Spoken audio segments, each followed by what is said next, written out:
Hey, good morning, guys. Now time for the Okeechobee fishing report. The lake level this morning was 1319, dropping a little bit every day. So, fish are going to be working more toward the outside. I would really like to get on a calm day to just stay offshore.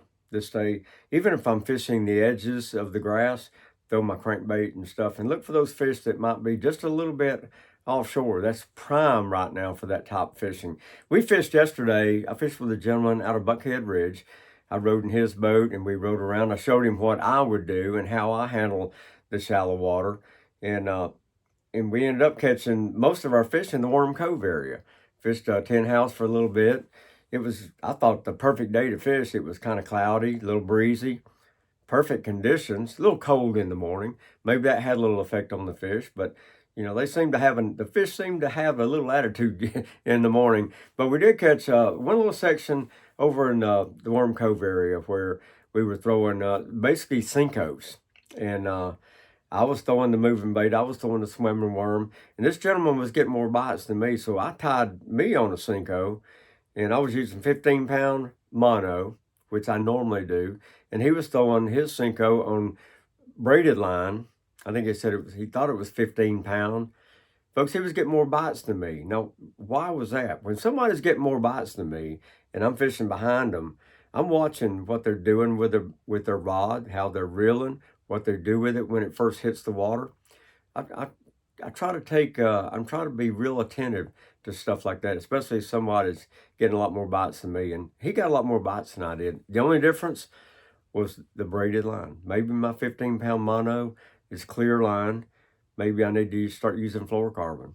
I don't know. I guarantee I'm going to do that next time. I'm going to put some fluorocarbon on because maybe they are seeing that line. There was a difference, and I don't know what it is, but you know, sometimes line size makes a difference. Maybe it is now, but it being cloudy, I didn't think it would, but that's the only thing that was different. But anyway, that's my 2 cents worth on that this morning. But I tell you, we lost Dion Hibden, one of the legends of the sport. The son of Guido and Stella, and both of them had won the Bassmaster Classic. Dion won the Bassmaster Classic and the Forestwood Cup. Several years after I won it. I tell you, but he started fishing them, from day one. Both of us started fishing the FLW Tour when they first started, and I got to visit a lot with the Hibdens. When I was on the Evinrude Pro staff, when Bombardier bought OMC out of bankruptcy, we all went to Wisconsin to do some media training, so we knew how to answer any questions. Maybe someone from the press asked us about the bankruptcy and stuff. So we got to spend a lot of time together, and just a great family. But we're gonna miss Dion.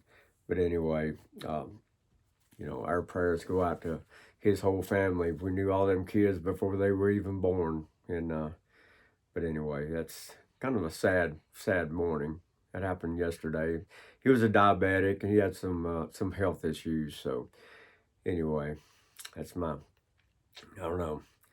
We're losing a lot of the old fishermen, and he wasn't that old. He wasn't even 60 years old yet. So that was kind of an unusual thing.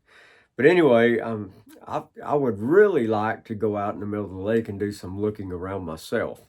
And before I go into this, if anyone wants to be a part, someone wants me to ride in their boat and show them what I do on Lake Okeechobee, uh, you can call Deb at 239-560-2704.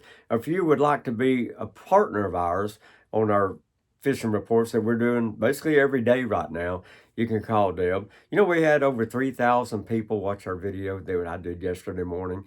It's always seemed like over 1,500 people, 1,500 people per day, just to stay up with what I'm seeing out there on the BigO. And that's it's kind of a neat deal. But 3,000 people viewed that yesterday. So if you want to be a part of this, and we would love to have you as a partner, because we need some help to keep us doing this. I love what I'm doing, and I love helping people catch fish. That's the main thing. I want everybody that comes to Lake Okeechobee to have a good experience. And here's what I'm looking forward to: our bluegill season. The lake being really, really low right now. When all those folks from South Carolina come down, now here's what they need to do. A lot of times there'll be 4 or 5 boats of them, and they're all friends. They'll come down. I can get in the boat with them. They can go out in my boat, or I can go out in their boat and show them, because I'm going to know where those secret bluegill spots are. So there's no need for them to go around looking when I can actually take them and put them on them the minute they get here. Because I like catching the ones out in the open water. I'm looking for those big beds out offshore, and folks, it's going to be one of the best seasons we've had in a long, long time, because the lake is setting up really good for that. Shellcracker, bluegill, be looking for them shellcracker beds too. And they start really early.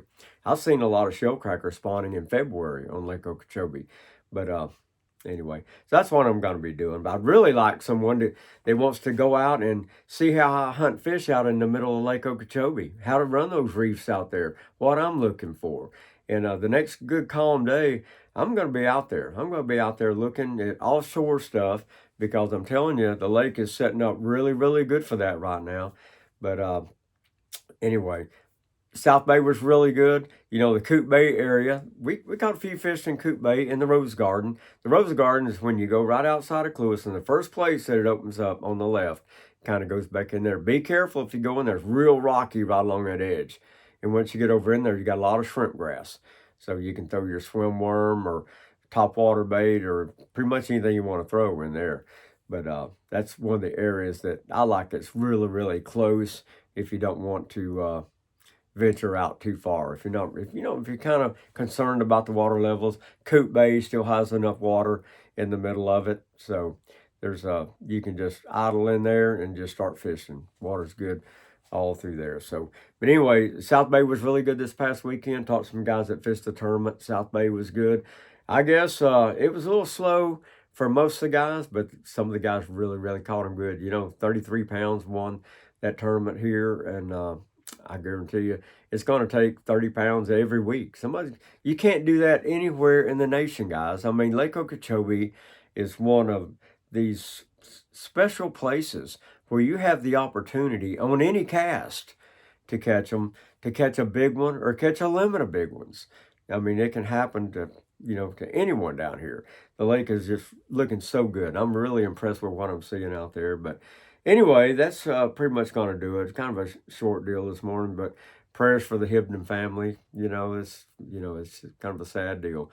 We go back a long way, from the very first FLW tournaments down here to back in, Bassmasters days years ago. And I tell you what, we lost Guido a while back, but now Dion's gone, so losing a lot of the old legends of the sport. But anyway, if you want to be a part of our fishing report here,